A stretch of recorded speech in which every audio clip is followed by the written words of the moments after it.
Hey there, folks. This is Bardic Dragoon. Welcome back to Kingdoms of Amalur Reckoning. So when we last left off, we had, well, finally gotten into the city of, or the Gardens of Issa, I guess. City of Issa. I don't know. Same thing if you ask me. Anyway, finally got into here, and futzed around, did some side quests. We re-rolled our character, and, well, I guess we probably should get around to, getting on with the plot and all that. So, with that said, well, actually, let's first take a moment to look around here where we haven't looked before. What is this, the terrace? The font. So is it serif or sans serif? Cha-cha-cha. Okay, I'll stop. Anyway. So, off-screen, obviously, I did some things to, level up our... Why can I not harvest that plant? What the heck?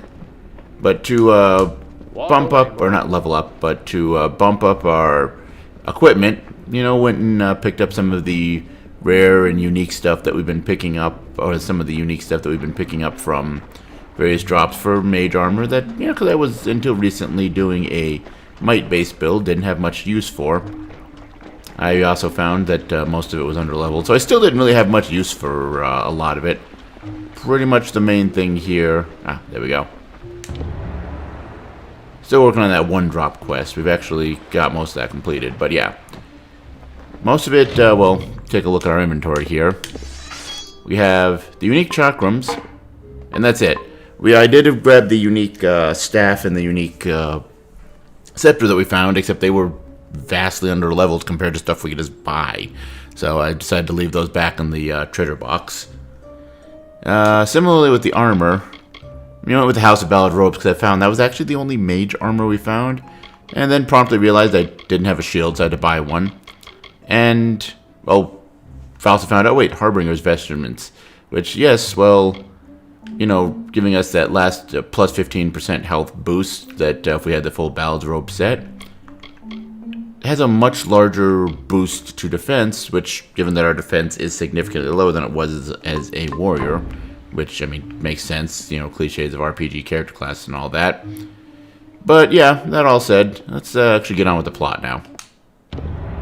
High King Tatarian is waiting for you. Please place the codex before him, and he will continue. Grand as this is, I can't help but worry about Hughes. Isn't he dead? Yeah, whatever. Ooh, fancy.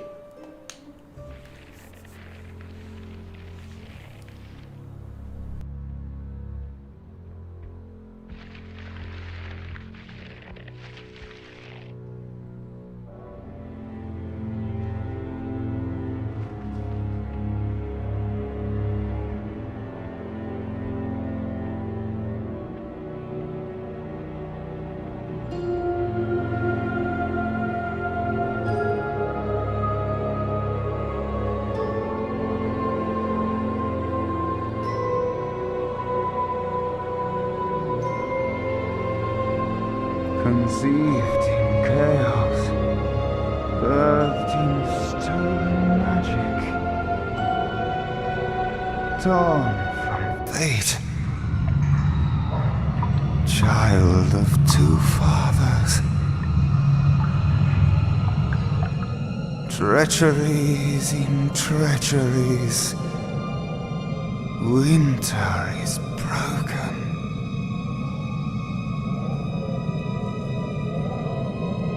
The puppet king upon his throne, drinking flattery and lies. The power that grows in him is not his own. In the east it did begin, as it will end. From behind the veil she screams. Madness and rage. Madness and rage. We realize this may be confusing for you. Fate, like the Fae, cannot be changed. But the Tuatha are Fae who have become something new. And you are a mortal who is free from Fate's weave. Gadflow claims that the Tuatha are the work of his new god. If the Tuatha are the creations of a god, what does that make you? I have no idea. Even with the power of a god, you have the humility of a mortal. Perhaps this gift has found the correct person. This is a time of great change. Change we once thought was impossible. We were wrong. So what does it all mean? That's the whole reason we came to you, dude. Explain. Plot. What happened now? You are intertwined with the power in the East. There can be no doubt of that. Your energy reaches back to Alabastra. We do not know what will happen when you travel there, but we know that the power behind Gadflow is your ultimate goal. His god holds your answer and the fate of this world. I mean, is this really my fight, though? This seems like a Fae thing. And then again, I guess I'm a Fae king, so... Or queen. Whatever. Okay, I guess I'll do it. I thank you. And perhaps you can help change our world's fate as well. I have seen those who were destined to be heroes, for whom great deeds came naturally. They come, they act, and they pass on as written. You do great things not because you must, but because you choose to. That is by far a far truer greatness.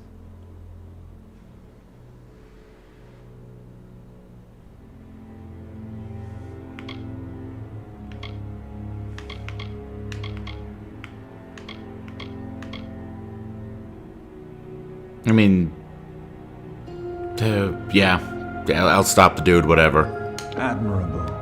But strength of will cannot see you through this alone. You may be unbound by fate, but you are not free from death. Speak with your allies. Only with their aid can you hope to overcome the forces that stand against you. And so we get a new twist of fate, which gives us a bonus to experience and gold acquired. Plus, just because we completed a quest, we get quest rewards, lots of gold. I'm kind of running out of uses for gold, honestly. Not even that far into the game yet. Running out of uses for money is a common thing in RPGs, but whatever. But yes, we are now an unwritten one. You are truly a blank slate, able to choose your own destiny as witnessed and proclaimed by the High King of Titarion himself. As I said, bonus to experience, bonus to gold. Oh, and we also received a recipe for the fate for a fate potion. Isn't that nifty? All right. So I guess we should talk to our allies then, like you said. Let's start. Oh, let's start by harvesting Star Thistle, and then let's talk to Alan Shear here. Who would have thought you were so interesting? Death seems to have worked out very well for you. Agarth's looking for escape. Neuralim's looking for a savior. And Titarion is looking for a champion. And somehow, you're giving everyone what they want. I'm impressed. I still don't know if I trust you, but you seem like you're willing to help me, and I apparently need help. Something tells me we're basically going to war with Tuatha here, so more allies is good, right? You're right. This won't be easy. The Tuatha have our forces under siege at Mel Senshir, and their power has only grown over the years. You'll need more help than just me and that old Fate Weaver. You'll need an army. Can't we just sneak up and stab the guy? It seems like it'd be more your style. Gadflow awaits over mountainous walls, swampy forests, and roiling straits. Breaking the siege at Mel Senshir is the only way to reach him. But we are not alone in our fight. In the plains of Erethel, there is a player who has been away from this game for far too long. It is time to contact General Telera. Meet me in the village of Emir. I will have more information for you there. Okay. I have no clue where Emir is, but my map's been updated, so I guess we're good. Be on your way. Don't be dismissive to me. I am a king with the power of a god. You cannot be so dismissive of me. Okay, how about you, Fate Weaver? Or Agarth, whatever. I couldn't make out half of what the king was saying, but it sounds like you've got your work cut out for you. Good thing you won't be facing it alone. In fact, I think I've got a lead on finding an old friend of ours. What old friend?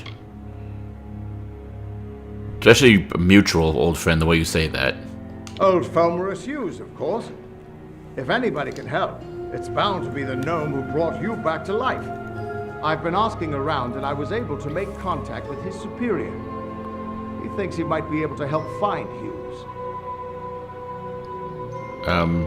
Felmerus Hughes is dead? I all but saw him die in front of me. I mean, I guess technically, we left the room, he was kneecapping people with giant daggers as his life's work collapsed around him.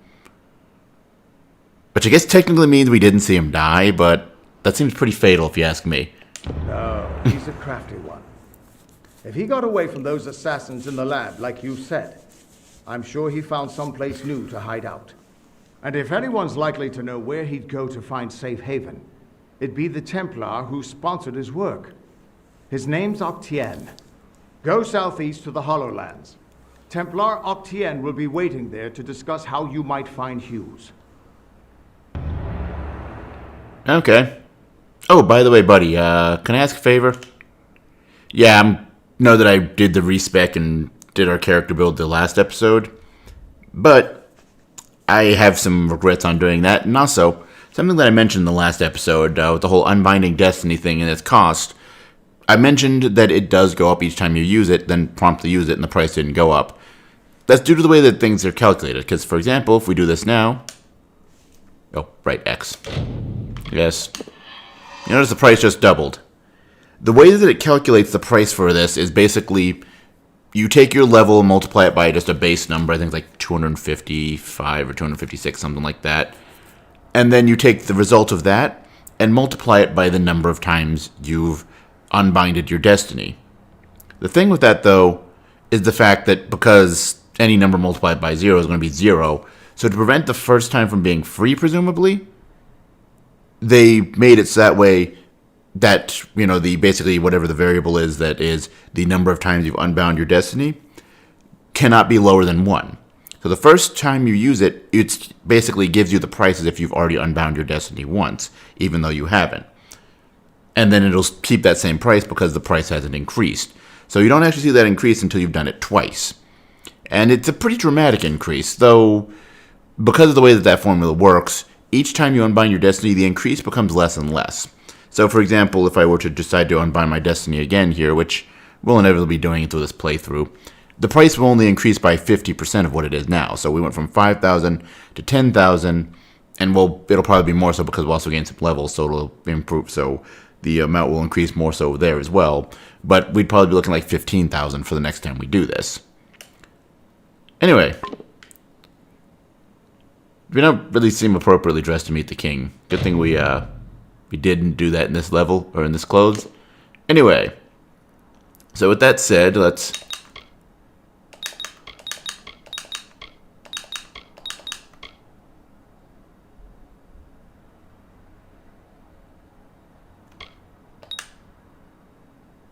Alright.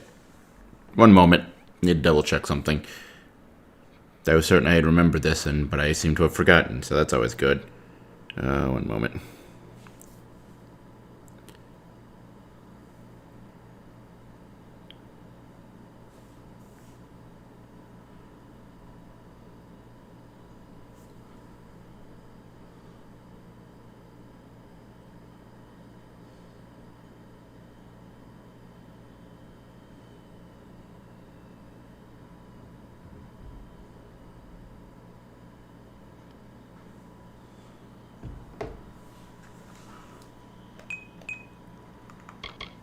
Alright, so let's see, we've only one done, so that's...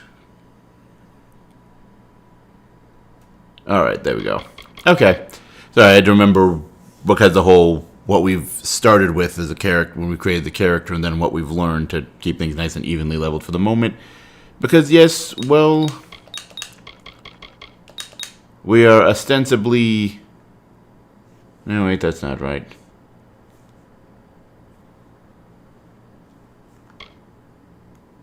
Alright, yeah, because we can put 2 points in anything, yeah. So, well, you might be looking at this and thinking, well, you know, next time we level up, we're going to be back to, just going to be throwing points at things. we will, probably not before we level up, but shortly thereafter, be getting another skill level up, or finding another trainer, so that'll be good. Anyway, not finesse, sorcery, that's what we're looking at.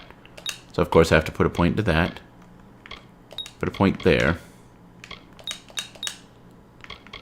Put a point there. And yeah, I already kind of went over the thing. Stormbolt, already familiar with. Just launch a bolt of lightning at the enemy. We're actually going to want to put some points into that, definitely. And max that out to reduce casting costs.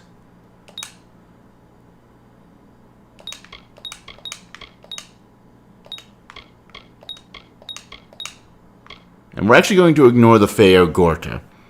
The use of the spell seems fairly useful, but due to the way, particularly if you're playing on controller, though, I thought I might have found a loophole in the mouse and keyboard controls, except those are kind of awkward in their own right and don't work quite the way that I thought they did from interface and from like spending 5 minutes screwing around with them years ago. So yeah, since you can only have 4 activated abilities, or you can only have 4 abilities equipped, and well, sustained abilities you can basically equip, cast, and then unequip them, or not unequip them, unassign them to your shortcuts.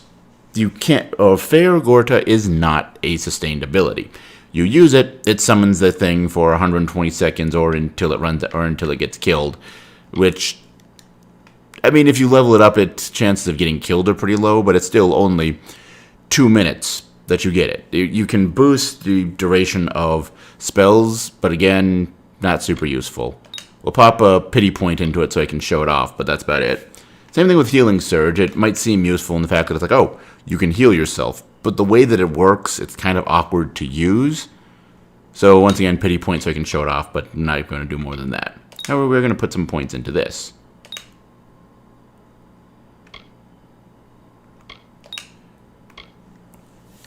Alright, and... Alright, how many points do we need till we need to worry about? Oh, 35 points, but say, wait, I've used, no, I have 36 available, sorry. 27 used, okay, so we've still got quite a few till we need to worry about that, so. 8 points, and we have 1, 2, 3, 4. That's actually bump you up to there to match up with everything. So we got 8 points. So we'll do 1, 2, 1, 2, 1, 2. Oh.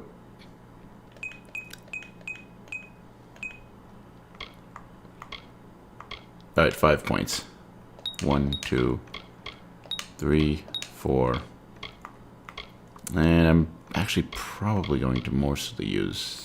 Actually, chakrams are probably the best weapon, so there we go. Put the point into that.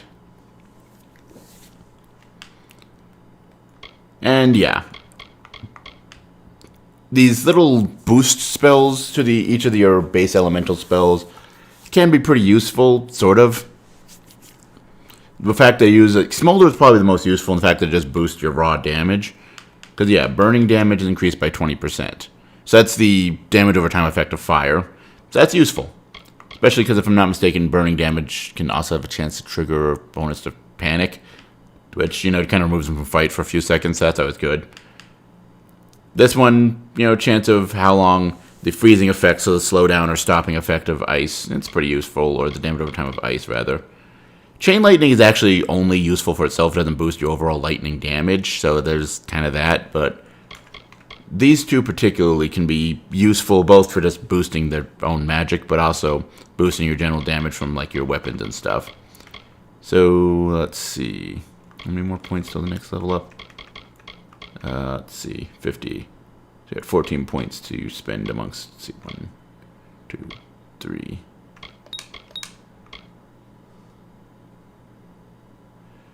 Alright, so then we'll do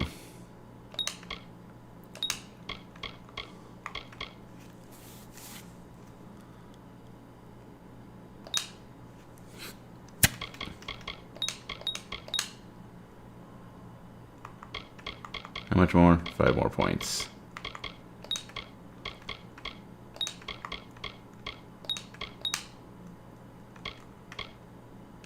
There we go. Pop a point there. Make sure to get 1 point there at least. And then kind of bring this up to speed with everything else. Let's drop... Because Elemental Rage is actually probably your most damaging spell as a... Well, there's one more, but we don't have access to it yet. But probably one of your most damaging spells as a sorcery-based build. And the fact that we've actually just maxed it out because I forgot it caps at level 5. But yeah, so we do... If we do the full combo, and yeah, it does take a big old chunk of mana out of us, but we also have reduced casting cost, improved mana regeneration, and fun stuff like that, so not as big a deal as you might think. But yes, it's 150 damage to an area, 210 damage to an area, and then 170 damage to an area.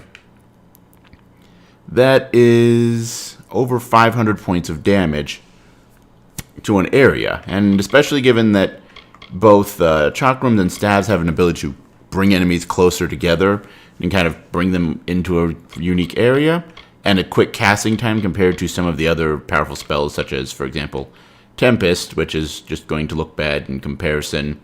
Actually, 360 damage, not too bad.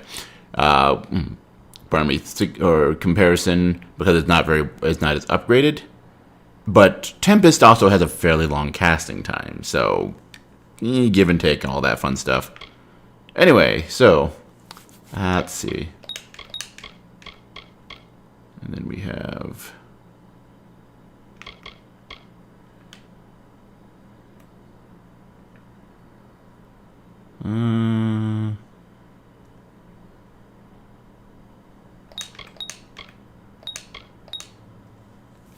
Yep, and there we go. Nice, mostly evenly leveled up on the 4 skills that we're going to be using the most, or the 5 skills that we're going to be using the most.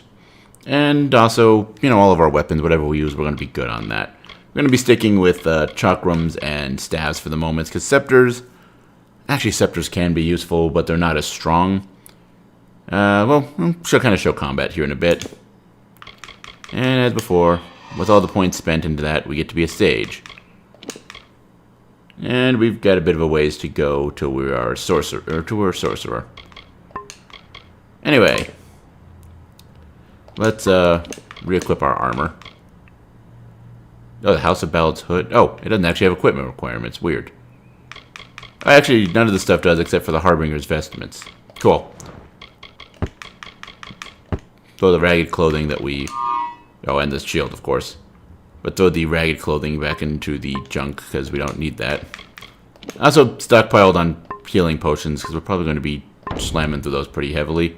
Anyway, with our new and improved mage build here... Well, actually, not quite new and improved yet.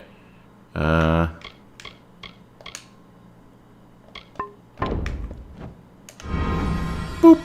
Alright. So with that, we have 8% damage reduction. And those 2 little orbs... Oh, hey, next level up is actually going to be a good one on that one. But yeah, those 2 little orbs will do 60 damage if an enemy runs into us. Doesn't really provide us much protection, but, you know, hey, it's a thing. So we're going to pop that one there.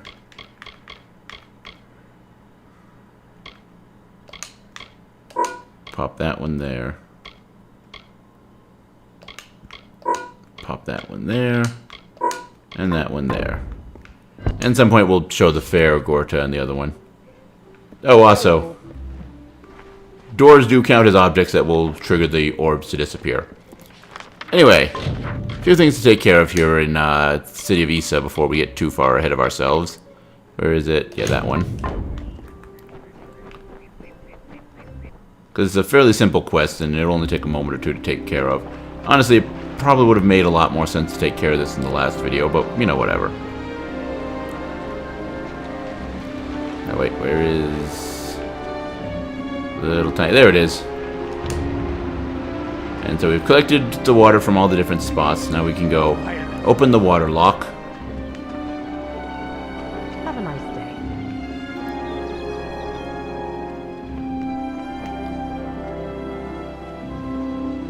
Yes, Dostling.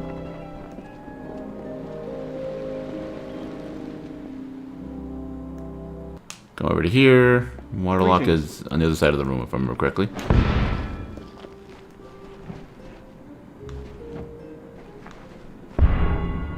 Oh. Sometimes that actually trigger the orbs like as if it hit an enemy. I don't know why. You also just get things bumping into stuff as you walk sometimes. It's weird. Anyway, use the flow regulator.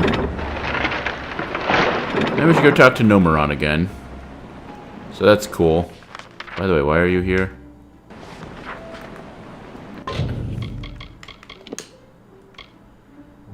Oh, right. The other quest. Yeah, so actually, that one's also fairly easy to take care of. So let's go actually talk to Jackson. Oh, was that it? No. Oh, welcome to the Lyceum Grove, where the majesty of the font is glorified and regulated. I am Jackson, apprentice to the fontmaster and steward of tinctures and elixirs. I'm looking for Bristletongue. Bristletongue? My, that would be something. A mockingbird the font's only yield. Of course I will tell you where it is. But what would be the fun in refusing? But before I do that, you need to offer me something. Isn't that how you mortals act?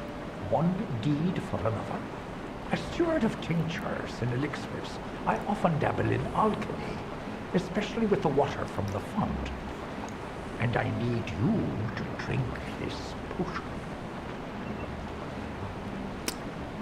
That is potentially worrying as a request, but sure, why not? Good. I will know what this does to the mortal constitution. Go on, big gulps now. None of that sipping. Do come see me again. What have we just gotten ourselves into? We're gonna like wake up naked in another town or something. Well, I suppose at least we have our armor still. As the darkness fades from your vision, you recall Jackson's last words. He mentioned something about the bristletongue growing in a garden high on the font. Fortunately, your memory of his instructions blur as your head begins to pound. Cool. Okay, so we need to go to the font. That's good to know. But hey, since we're here in the bar... Hello there, pretty. Need some chatter? I've got plenty to go around, pretty. Let's buy some things.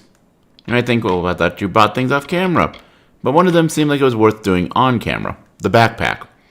I kind of forgot these things existed almost. But yes, we now can carry 10 more items. Isn't that exciting? Bye now.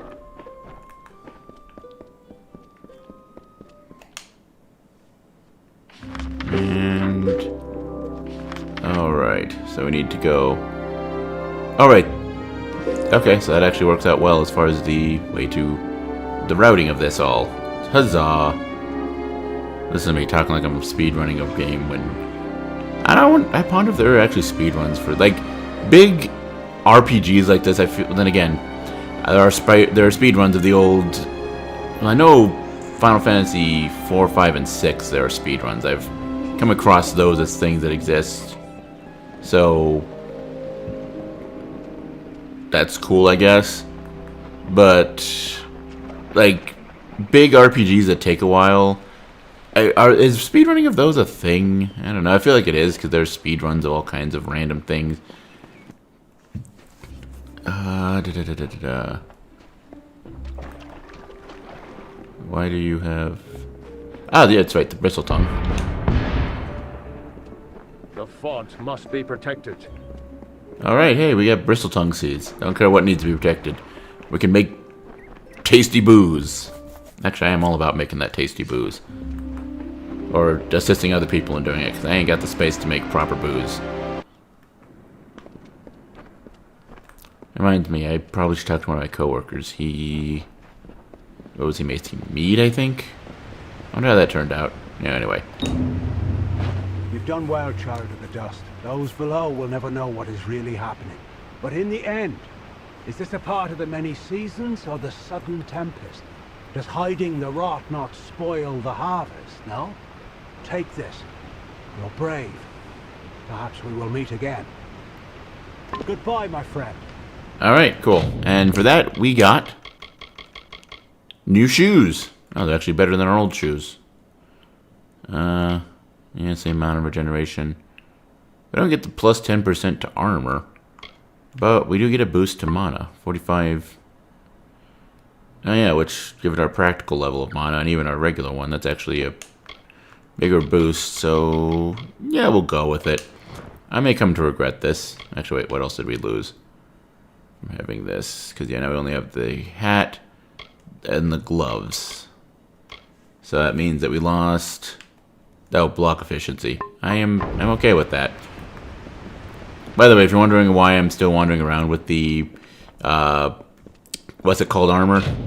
That is because, for some reason, the game has decided I can't put that back into the chest after I took it out. I don't know why. There we go. Welcome. Yeah, welcome indeed. And yeah, I don't know why the game has decided that, but it has, and so I can't put the, what's it called? Quarter Summer? I was looking at it like 5 seconds ago. House of Ballads, that's it. The House of Ballads equipment. I can't put it back into my chest of rare items that I've been keeping, so that's cool. Probably going to sell it at some point, probably just to free up the inventory space. Kind of like the Selkie Veil. Like, that's been stuck in my inventory forever and a day. You notice I'm not wearing it because it is early game magic user armor. We're not early game, so it doesn't do me a lot of good now, does it? Anyway, into here to talk to this dude, give him the bristle tongue. You've got the seeds.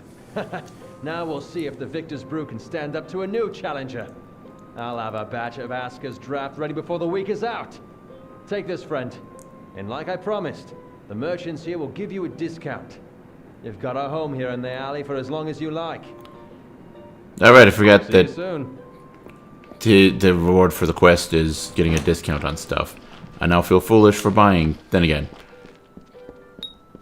Not too upset about it, actually. And then, let's see.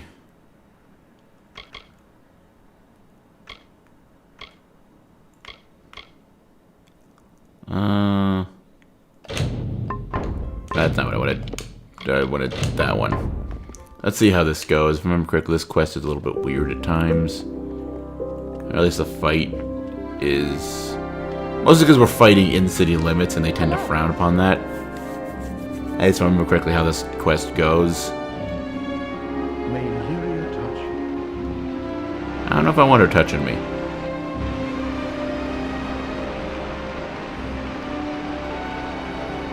Greetings. And let's actually get all the buffs.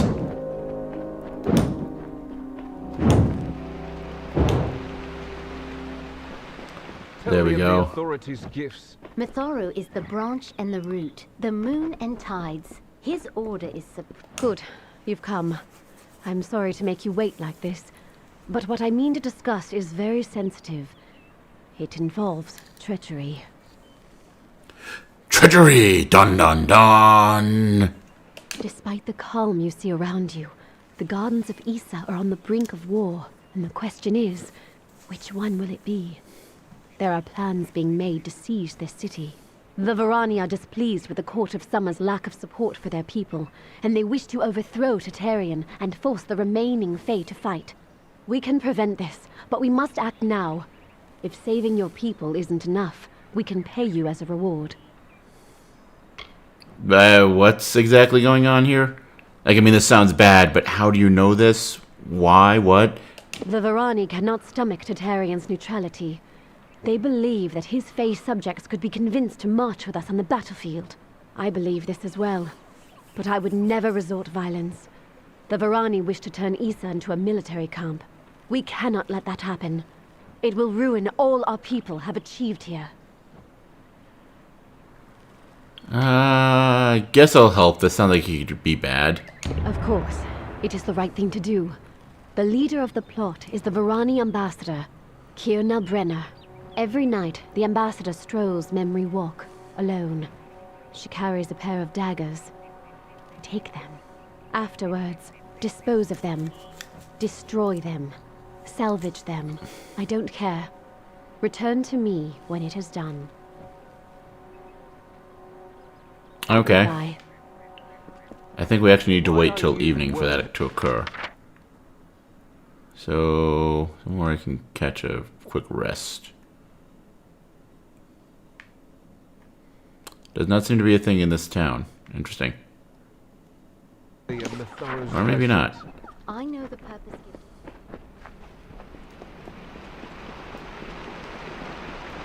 Okay, I don't think I'm remembering this quest properly. I remember there being a brawl in the area we were just in with all those things, the things that grant the buffs. Which is why I went to get all of them, because like, okay, we're gonna throw down, we're gonna throw down. But I'm apparently not remembering correctly. Or maybe I am, and I'm like skipping steps in this quest for my memory. Well, I guess that still counts me not remembering correctly, huh? It's like, I remember this quest, I just forgot like the early steps or something.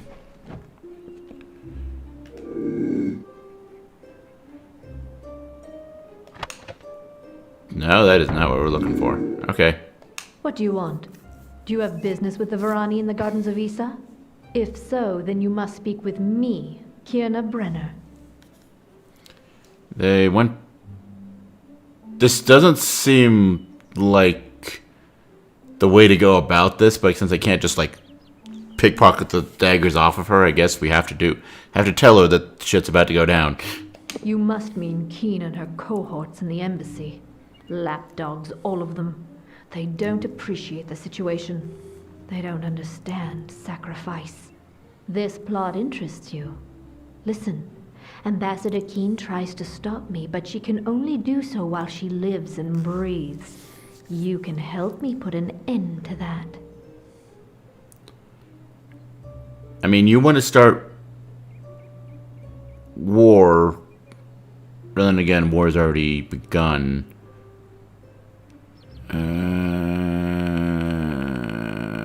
Nah, I think I'll stick to the original plan of keeping you from warmongering.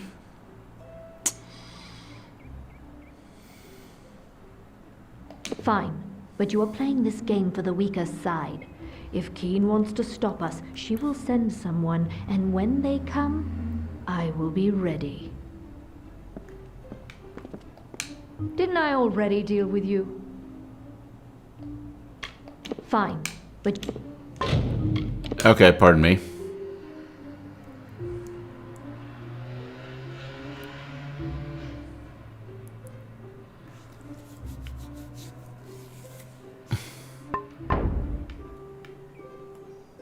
Okay, so we do need to find... Okay, so I do remember the quest, and that's it confused me in the past. This step here, where we need to wait till nighttime, till we can properly assassinate this lady. Cool, now that's fine. We'll go take care of something else then while we wait for that. Namely... Where is... There we go. Go find some dead bodies out in the Shi. Seems like a good use of our time. And a good way to kind of introduce magic, or magic user battle tactics. That's fun. Now, what time is it? It's showing the game, in-game time. Oh yes, 5:11 p.m. So it's actually fairly late in the in-game day, so it probably won't be too much time here spent.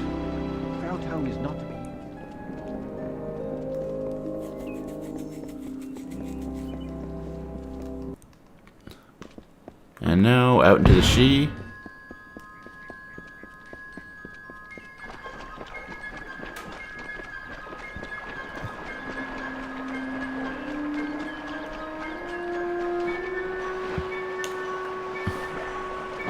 Harvest thing.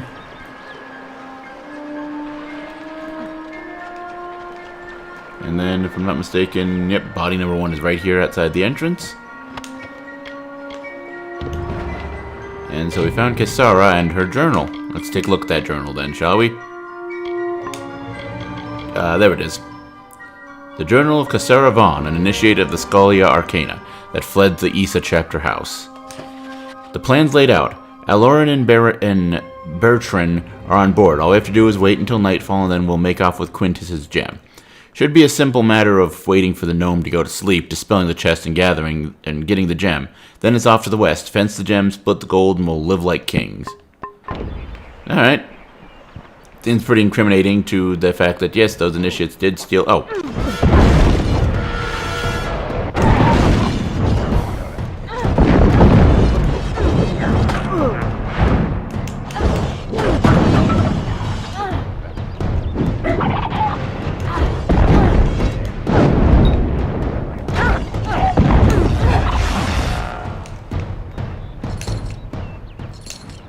Okay, now admittedly these enemies are kind of under-leveled to us, so not a great showing, but magic user combat is a bit different from what we were seeing as a warrior. For one thing, we don't have the armor, health, and just ability to be like, nope, hit stun is a thing that does not exist, stop it.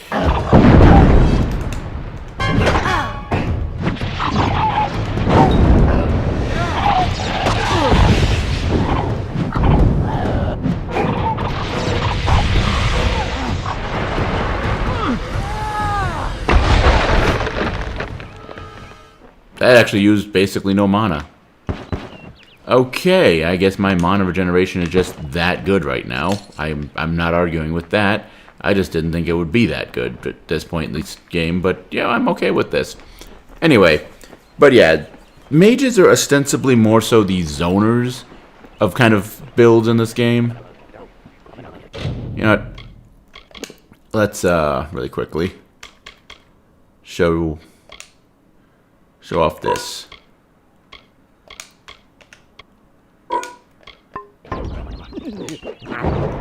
And behold, they run in and they'll start hitting things. The main advantage to the Fair Gorda is the fact that it gives another target that enemies will be distracted by sometimes. Sometimes they'll go straight for you even though the Fair Gorda is closer, such as the sprites are doing right now. And you do have that advantage, or that passive boost that you can learn for it that basically makes it so that way it will drain, it has a chance to drain health whenever it hits a target. Now obviously we are kind of in the, oh, but he's not doing much damage. Yeah, but we're also only level 1 on it. But the thing about it is the fact that the whole, you have to recast it every roughly 2 minutes. As I said, we've got some things that do give us bonuses to duration of spells. But I think even on the highest one of those,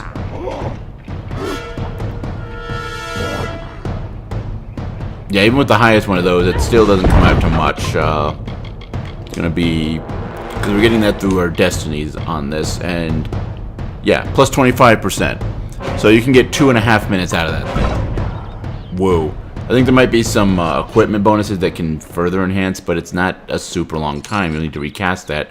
Presuming the thing doesn't get killed, which if you put a lot of points into it, it'll raise the health enough that that's probably not going to be a major concern.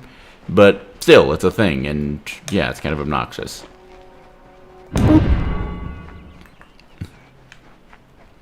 Meanwhile, the healing one. First of all, look at how much health that took, or how much mana. Because it actually is a bit different in the way that it uses mana. Because yeah, it restores 20 HP, or 20% HP across, or upon casting. And then you can charge a spell, which charging it already starts healing you. And then once you've charged it, you can release it, and it will then heal more. But the thing is, it will always cost 30% of your max MP. So, yeah, it can be a really expensive spell to cast. Like, I guess it's one of those things to kind of keep it from being overpowered, but it feels like one of those they overshot the mark by... You know, they didn't really balance it, they just made it ridiculously underpowered. Though admittedly, again, if you're doing a sorcerer build, notice I've kind of regained most of that 30% HP, or 30% MP. But yeah, you can then do...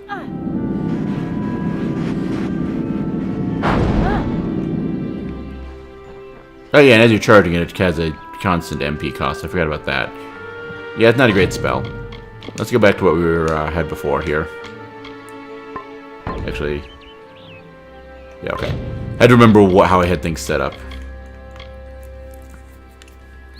And so we'll map that there. Map that there. And loot this body. We found, oh, Bertrand. Okay, and we found his journal. Cool. So what's his journal have to say about this whole scheme to steal a gem? Oh, there we go, Bertrand's journal. Journal of Bertrand Nest. Cassera died, killed by brownies. Alurin was sad at first, fancied her, I think. Then he said that it was her fault that we got caught. Said she hadn't researched the ward enough. Alurin and I had never seen a spell like it, and when it went off in our faces, the whole chapter house knew what was happening. We fled to the She, but as we left, Alurin said it was Cassera's fault that we were stuck in the wilds with nothing to our name. Then he started calling me dead weight and said he'd fix me if I couldn't keep up. So yeah, they tried to steal the gem, didn't quite work out, and, well, now things are, things got a little complicated. That's okay, 7 p.m. Oh, by the way, this lady, she has a quest for us. Well, a continuation of a quest for us. Greetings to you, traveler. I had hoped I would meet one of your kind in these woods. You seek to rob the Lord of the Hunt, Amalur. I wish to see the boots taken from my master as well, but I do not have them. I can only reveal their location to you. Okay, then where can I find the boots? Which, this is the, what's it called? The finesse-based faction star camp, the Travelers. This is their quest that we picked up a while ago and haven't made any progress on. Just in case you guys forgot. But yeah, where can I find these boots? To find them, you must find Amalur, the Lord of the Hunt, the one whom I herald. But this is not merely a matter of an owner and his possession. The Lord of the Hunt has secluded himself in Arduith because the boots carry a terrible curse. What? Amalur was once one of the Summer Court. He embodied nature's drive to hunt. Then he found Wuru's boots. For a time, they seemed like a blessing, a natural extension of his own prowess. And then he fell. And as his herald, I too fell, now forced to remember his greatness. What is this curse? I'm guessing that's a curse. What does this curse do? Amalur is the Hunt incarnate, and the boots enhance his natural abilities. They make him undetectable. He stalks unseen and unheard until he strikes. But the boots urge him to hunt, to take blood and life. His mind is like the feral beasts. He views all creation as his prey. And so he locked himself in Arduith to protect all from his madness. Entering Arduith, and he will hunt you as well. Is there any way to save him from this curse? No, though I yearn to see my master restored. The curse is too pervasive, and he would wish death on himself for how he has fallen. But in that death, there is a blessing. For he might rise again sometime, and restore the Hunt, and free himself from this indignity.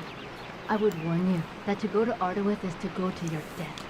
But if you must obtain those boots, then you must go. Be wary. Alright. Go, now! If you want it, another world awaits you.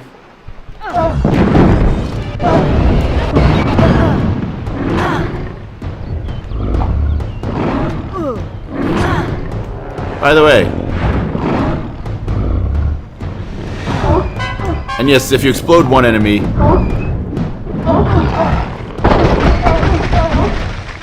that does affect the enemies that are near it.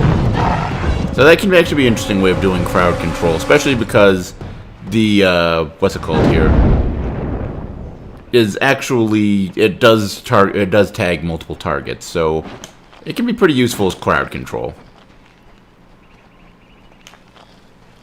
Alright, anyway, let's go find that third body. No worry about what's his name in his cave there. Yeah, actually probably a bit later in the episode, or maybe not. We're already at almost 50 minutes here.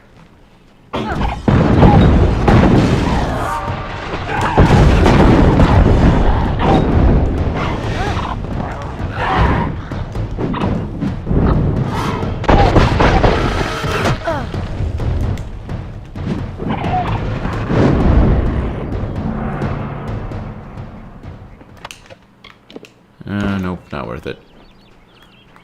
Alright, body's still over here.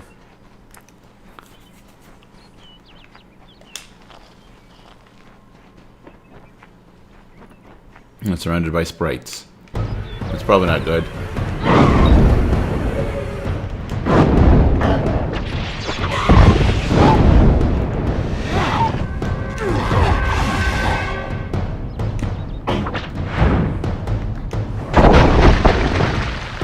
Alright.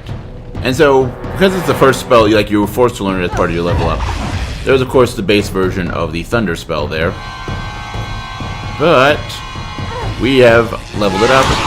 Ow. Okay, we have leveled it up so we can charge it. Ow. Okay. Come on. It just calls down the wrath of the heavens here. It can be pretty damaging, and it hits in an area. But, well, as you saw, it has charge time. It has some casting time on that.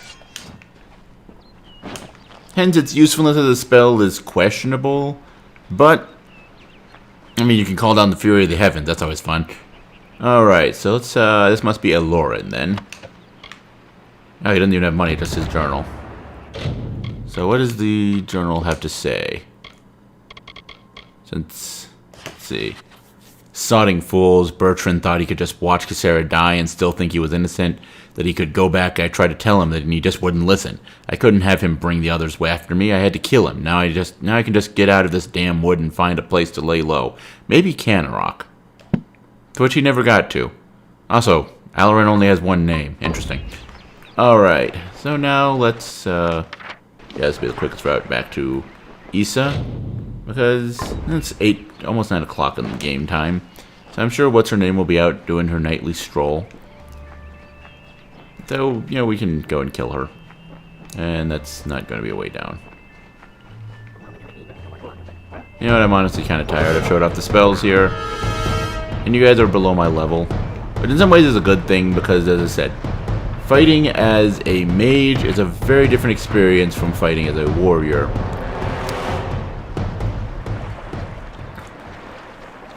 And it's going to take some getting used to, definitely.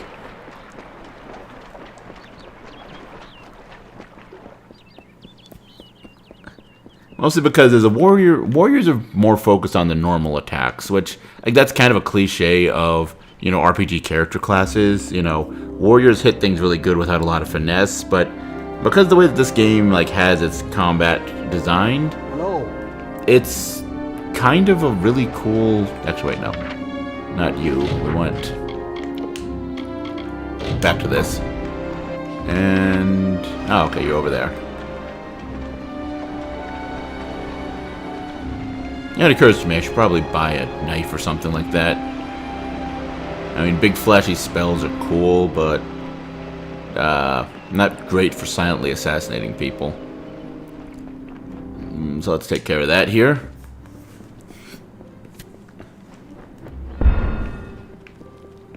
Vandaltum's here.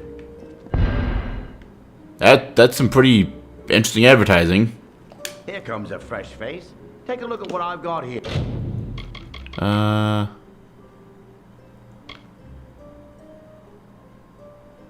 Yeah, these have the highest damage out of all the Feyblades he has.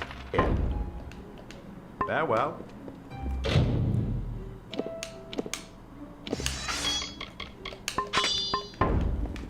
Alright.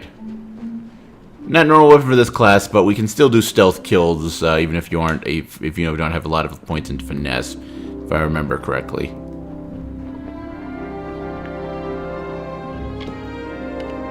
Right, wrong button. That's the quick circle menu.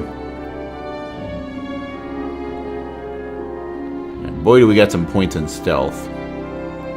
So, we can just do the thing.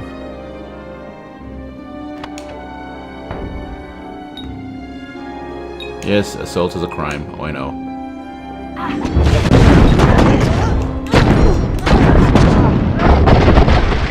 Okay. So, apparently couldn't do the stealth kills. I swear you could still do those even if you didn't have the points in finesse. But, quick question. Oh, no, okay, so the Assassin's Art thing is sneak attacks. Okay, cool. What the heck is it? No, I guess that's sellable. And then we'll take the Varani daggers. Get out of aggro mode. And, oh yes, I disabled the aggressive mode, I know that. I just stole the daggers, didn't I? Yeah, get rid of them. Where's the forge?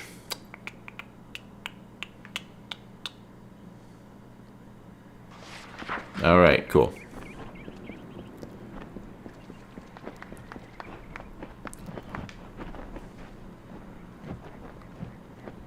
They are on very different wavelengths as they're dancing. And they're both, you know, fairly decent for awkward NPC animations in an RPG, but, you know, they are on very different wavelengths from each other. Alright, and where is the forge? Forge. Nope. Need anything? I swear the thing said there was a forge in here. Nope. Oh, there is. Okay. So, thing we haven't talked about, because we haven't talked about blacksmithing much, but you can salvage weapons. And salvaging weapons, you select a weapon. So, for example, the engraved Ronnie daggers we need to dispose of. And go... And it breaks them down into components that you can use to craft new weapons. So that's nifty. Yeah, what the heck, let's get rid of the searing fade blades too. Ooh, curved azurite blades. That's actually a fairly high-level thing for if you're wanting to make yourself some fade blades, or I think daggers also. No, daggers is a different type of blade, I think. I don't remember, actually. And now let's go talk to the lady. Deed's been done. War probably were probably averted. I feel like probably not. Like, you know, killing the leader, that probably makes the other people want to have war more. I don't know. Pretty evening, isn't it? I'm just here for the experience points, okay? You can leave your politics out of this. I'm just here for the experience points. Never speak of this again. I don't know you. I don't like you. And I hope I never see you again. Take this gold and these supplies. Such items are hard to come by in wartime. This is where we part. Alright, now we also gotta level up. We're going to ignore that, though. And, yeah, it's been about an hour. So, next time, we've got some dungeons to take care of in the She. I suppose we'll handle that then. Till then, though, as always, Greetings, my liege. Later, folks. Let's just select the quest first.